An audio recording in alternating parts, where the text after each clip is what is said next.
भाई पहले ही कह दे रहा हूँ कान में ईयरबड्स ठोक लेना, बाकी तुम जानते ही हो। ओम श्री गणेशाय नमः। दोस्तों, वीडियो शुरू करने से पहले वीडियो को लाइक कर दे और चैनल को सब्सक्राइब जरूर कर दे।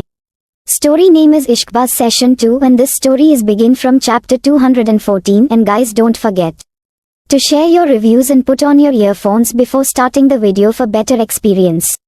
तो चलिए शुरू करते हैं।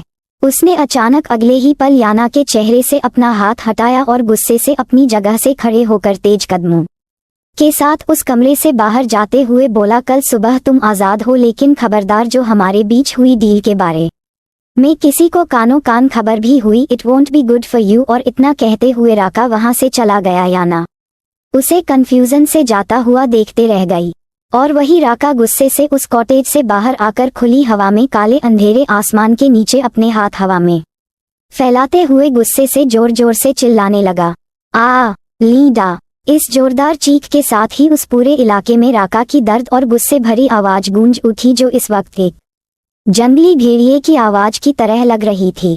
अगली सुबह क्रिश और आशी का कमरा। सुबह के लगभग 7 o'clock बज रहे थे और उनके कमरे का माहौल काफी इंटेंस और रोमांटिक था। क्रिश और आशी एक दूसरे की बाहों में बिस्तर पर एक दूसरे की किस को एंजॉय कर रहे। क्रिश आशी को काफी डीप किस और सक्कर था, जिसके कारण आशी की सिसकियां निकल रही थी। उसके हाथ क्रिश के बालों में चल रहे थे। दोनों ब्लैंकेट में लिपटे एक दूसरे की बॉडी पर अपना प्यार लुटा रहे थे। दोनों के बदन पर ब्लैंकेट के अलावा कोई कपड़ा नहीं था। अब क्रिश के हाथ आशी की बॉडी पर चल रहे थे। वह उसके होठों को दीवानों की तरह चूम रहा था।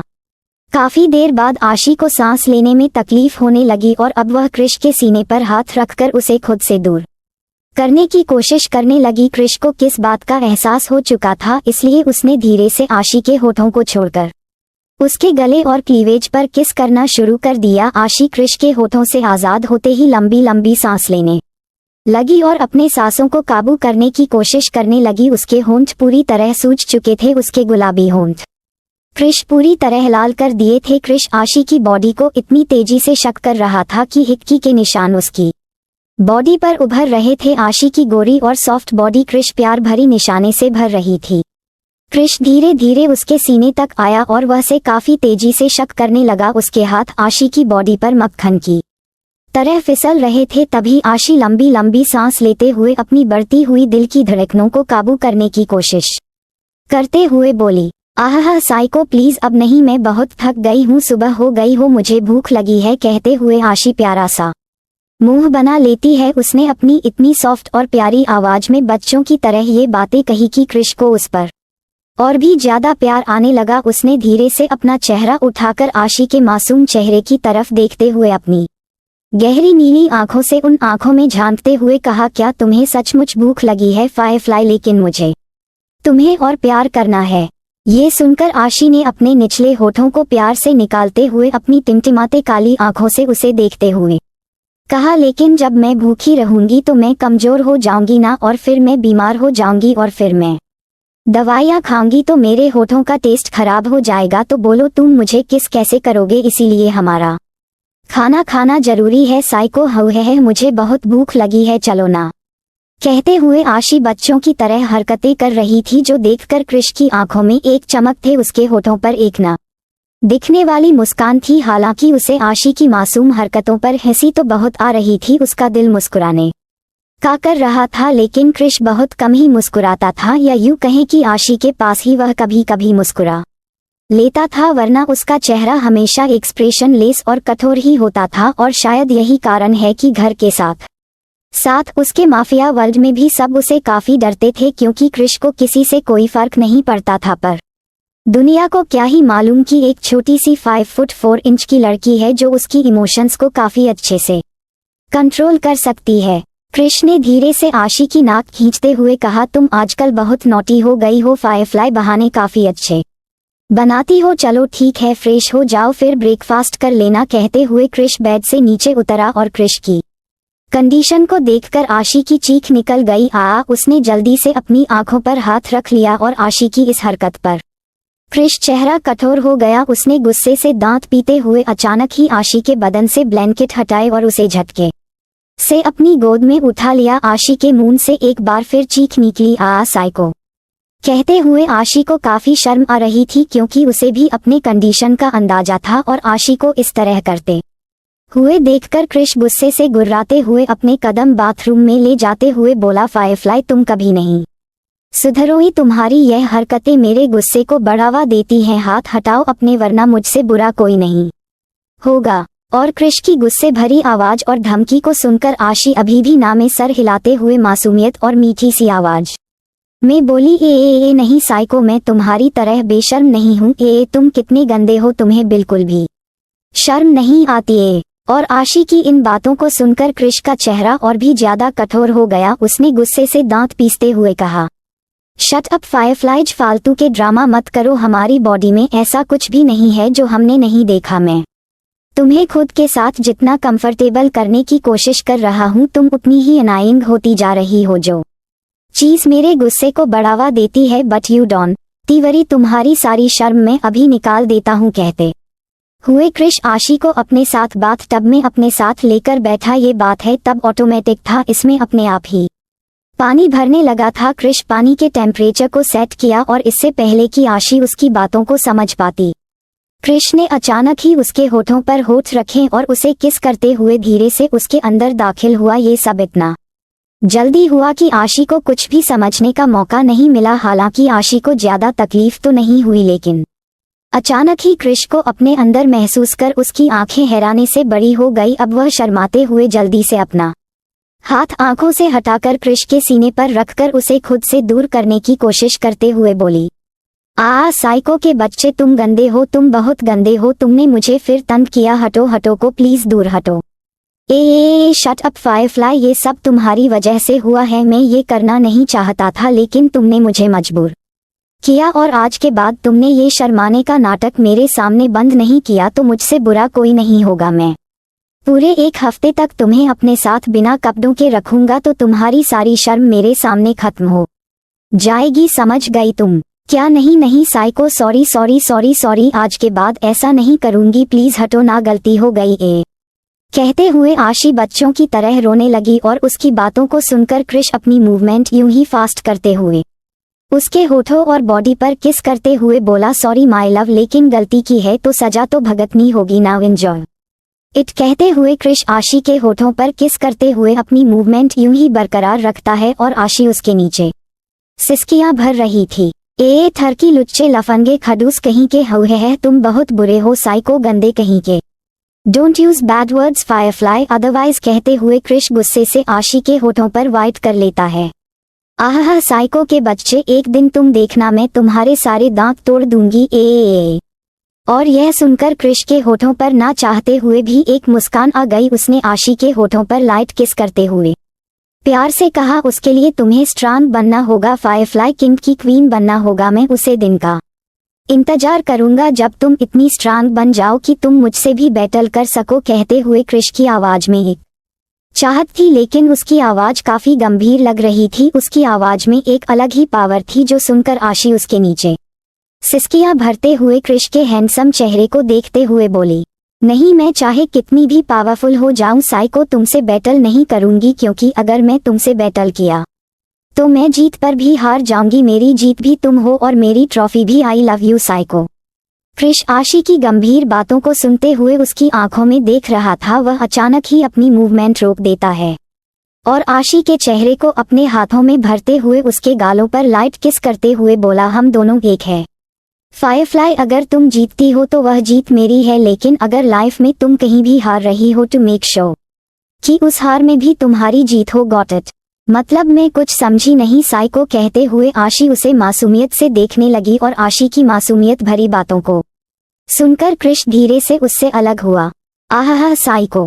क्रिश बाथटब में दूसरी तरफ बैठते हुए आशी को अपने ऊपर कर लेता है और उसको अपने हाथों से प्यार से क्लीन करते हुए बोला, कभी कभी लाइफ में हमें बहुत स्ट्रॉन्ग डिसीजन लेने होते हैं फायरफ्लाई, लोगों की नजरों में शायद वह डिसीजन गलत हो सकते हैं, but as a leader, as a queen, तुम्हें अपने दिमाग पर जोर देते हुए वह फैसले लेने होंगे जिसमें तुम्हारा लोगों की भलाई हो। No matter what the world thinks, all that matters is what you think. क्योंकि लोगों की सोच वक्त के हिसाब से बदल जाती है, लेकिन तुम्हारे किए हुए फैसले लोगों की जिंदगी बदल सकते हैं people will expect you to make decisions for them but only when you make those decisions. Those people will be the first ones to stop you but you don't have to stop, you have to do what your heart tells you rather than what your mind tells you. लोग तुमसे उम्मीद करेंगे कि तुम उनके लिए फैसला लो, लेकिन जब तुम उन फैसलों को लोगी वही लोग तुम्हें रोकने आएंगे, लेकिन तुम्हें रुकना नहीं है, तुम्हें वह करना है जो तुम्हारा दिल तुमसे कहता है, जिसकी इजाजत तुम्हारा दिमाग तुम्हें देता है। कभी कभी तुम्हारी लाइफ में एक ऐसी सिचुएशन आएगी जब तुम्हारा दिल और दिमाग अलग होंगे, दोनों की थिंकिंग, फीलिंग और डिसीजन अलग होगा, क्योंकि यह भी हो सकता है कि सामने अपोजिट में तुम्हारा कोई अपना खड़ा हो और ऐसे फैसलों में हमारे कदम डगमगाने लगते हैं। लेकिन उस वक्त तुम्हें ये याद रखना होगा कि तुम एक क्वीन हो, एक लीडर हो, तुम्हारा कोई भी फैसला तुम्हारा पर्सनल नहीं होना चाहिए, बल्कि वह होना चाहिए जिससे तुम लोगों के लिए एक मिसाल बनो। नो मैटर लोग तुम्हें किस तरह देखते हैं, मैटर यह करता है कि तुम अपने आप को किस तरह देखना चाहती हो, और इसके लिए तुम्हें अपना दिमाग और दिल दोनों बैलेंस करके रखना होगा। इस बात का ख्याल रखना होगा कि वह दोनों तुम पर हावी ना हो, बल्कि वह दोनों तुम्हारे कंट्रोल में हो। And this will happen when you become strong not just with the body but with the mind and heart, got it. इन बातों को कहते हुए कृष ने ही आशी के साथ साथ खुद को भी बाथ दे दिया था और अब वह से एक बाथरोब में लपेट रहा था। आशी बड़े ध्यान से अपने हस्बैंड के रूप में एक बेस्ट टीचर की बातों को सुन रही थी। कृष की बात कंप्लीट होने के बाद आशी ने मुस्कुराते हुए धीरे से हाँ में सर हिलाते हुए कहा, exactly master, just like you said, I will do my best, और इस बात को मैं हमेशा याद रखूंगी। गुड कहते हुए कृष के चेहरे के भाव थोड़े नॉर्मल थे। उसने आशी को अपने गोद में उठाया, अपनी कमर में लाइन टॉवल लपेटे हुए वह उसके साथ क्लोज बेडरूम में दाखिल हुआ और थोड़ी ही देर में दोनों रेडी होने लगे। कृष ने आशी को एक लॉन्ग व्हाइट फ्रॉक पहनाकर रेडी किया था। ये फ्रॉक बहुत ही ज्यादा प्लेयर वाला लॉन्ग फ्रॉक था जो कि उसके एंकल से हल्का नीचे आ रहा था। इसके बाजू हाफ फ्रिल वाले थे। पेट के पास बना हुआ एक बहुत ही बड़ा लाइट बेबी पिंक बो।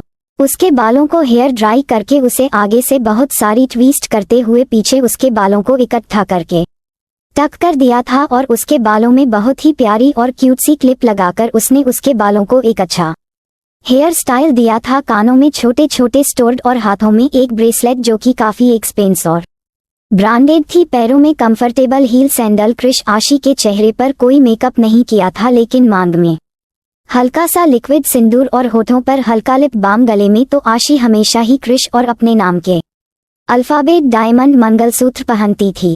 कृष ने आशी को बहुत ही खूबसूरत और क्यूट लुक दिया था, जैसा कि वह हमेशा दिखती थी। आज कृष ने भी आशी के ही मैचिंग का व्हाइट टी शर्ट जिस पर लाइट बेबी पिंक कलर के छोटे छोटे बटरफ्लाई बने हुए थे, जो कि उसे काफी हैंडसम लुक दे रहे थे, और नीचे उसने ब्राउन पेंट पहनी थी, जेल से सेट किए हुए बाल और हाथों में एक्सपेंसिव वॉच के साथ पैरों में ब्राउन लेदर बूट। कृष को अपने लिए ज्यादा कुछ करने की जरूरत ही नहीं पड़ती थी, उसे नेचुरल काफी हैंडसम लुक मिला था। आशी अभी भी क्लोजेस्ट रूम में कृष के रेडी होकर आने का इंतजार कर रही थी। थोड़ी ही देर में कृष भी रेडी हो चुका था और अब वह आशी के पास आकर उसके होठों पर लाइट किस करते हुए बोला, चलें। आशी ने मुस्कुरा कर हाँ में सर हिलाया। अब वह जैसे ही अपनी जगह से उठने को हुई, कृष उसे एक बार फिर ब्राइडल स्टाइल में अपनी गोद में उठा लिया और ये देखकर आशी ने शर्माते हुए कृष से थोड़ा हिचकिचाते हुए कहा, साइको, ये तुम क्या कर रहे हो? छोड़ो ना, मैं चल लूंगी नीचे, डाइनिंग हॉल में सब लोग होंगे, बाबा मॉम और भैया भी, प्लीज छोड़ो ना।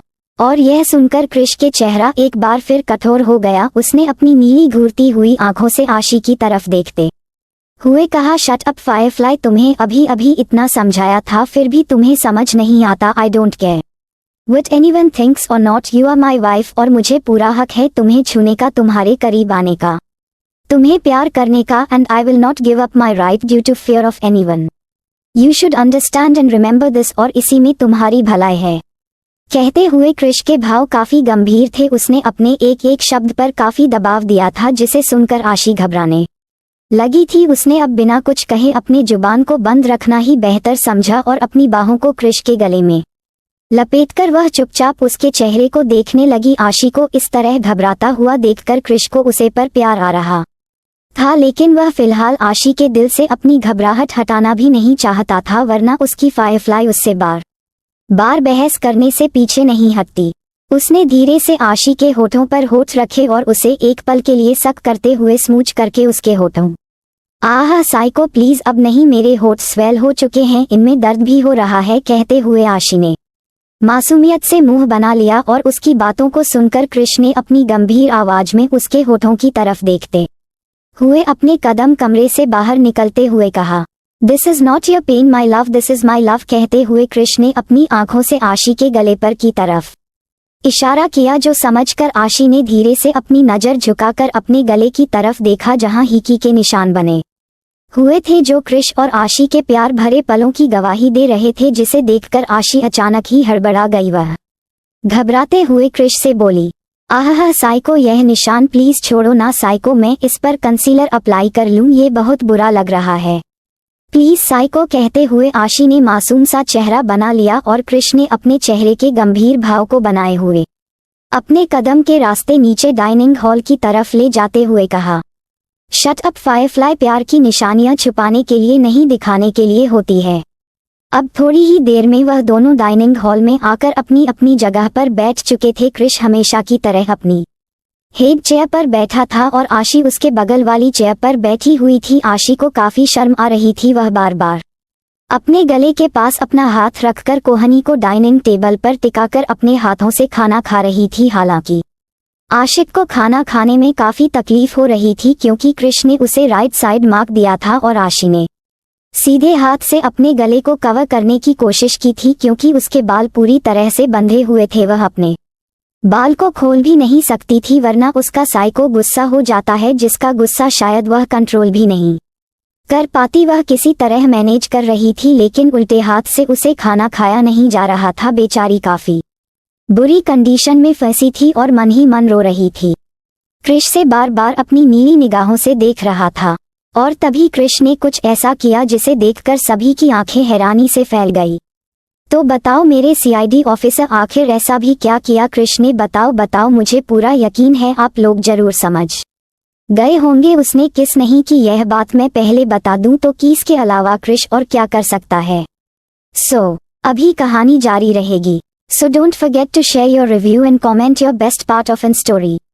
और अगर आपने अभी तक हमारे चैनल को सब्सक्राइब नहीं किया तो कृपया इसे सब्सक्राइब करें और बेल आइकन पर क्लिक करें ताकि आप हमारी नई कहानी पहले पा सके।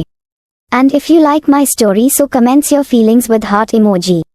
तो मिलते हैं नेक्स्ट वीडियो, तब तक के लिए राधे राधे।